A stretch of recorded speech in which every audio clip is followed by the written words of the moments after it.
The Cleveland Gaming Classic was this past weekend, and me and my wife had a couple of hours to go on over there and check things out. And I'm really only kind of going for the vendor booths, honestly. There's lots of games to play, and it was a really big event, great turnout. But I was just there to get a few things. You'll see in a second what I got. Hopefully, you like it. Of course, you don't need my opinions or footage from that convention. It was a lot of fun. We had a good time walking around, but I'm mainly going to those things for one reason, and that's to buy cool game room decor. Let me show you what I picked up, and there's actually a fair amount of stuff here. The main reason for going is to stop by my friend and yours, CNC Games booth, for all the cool 3D prints they do. I ended up with this Mega Man, even though I don't like Mega Man. I got the Dreamcast symbol, which looks awesome. I got this Nintendo World Championship sign, Castlevania sign, because my wife loves Castlevania all of a sudden, which is good. Official Nintendo Seal of Quality sign. This Mario and Luigi, I love this design. They have the really big ones too, but I'm running out of space here, so I got these small ones instead. The Mario repair sign. A couple of these Dreamcast blasters, $20 each, very, very cheap, and they're practically brand new.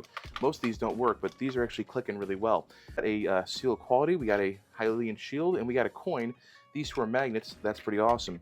There's another 3D printed booth that had some really cool stuff. I think they assemble it in pieces, and they look really good, especially for being 3D printed, but there's these two blocks here, the question block, our blue shell here, and again, this is really detailed, it's really pretty and smooth for a 3D print, and you can tell it's been assembled.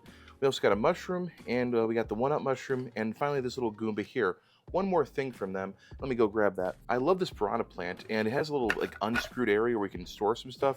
The problem is it's extremely fragile, and it broke before we pretty much left the convention.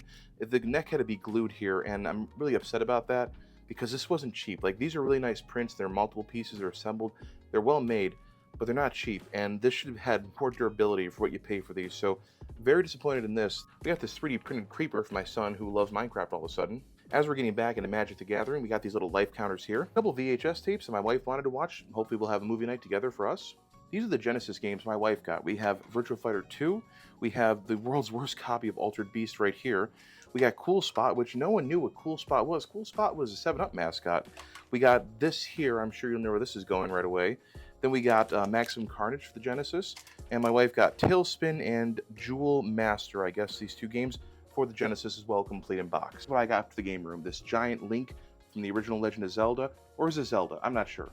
This giant Zelda is going to go right on the wall over there. I think it's awesome. I also wanted something for Game Club at school, so I decided to go with this. It's so large it comes in two pieces, but this is their gigantic Mike Tyson from Punch-Out. I think this is awesome, and it's going to look really cool, hopefully on my door at school. Stay tuned for that. Overall, we had a fun time exploring the Cleveland Gaming Classic. Hopefully next time I can stop and actually talk to people who I recognize there, instead of being in a hurry or them being busy. Either way, tell me what you think about all these cool things I found. I think they're awesome.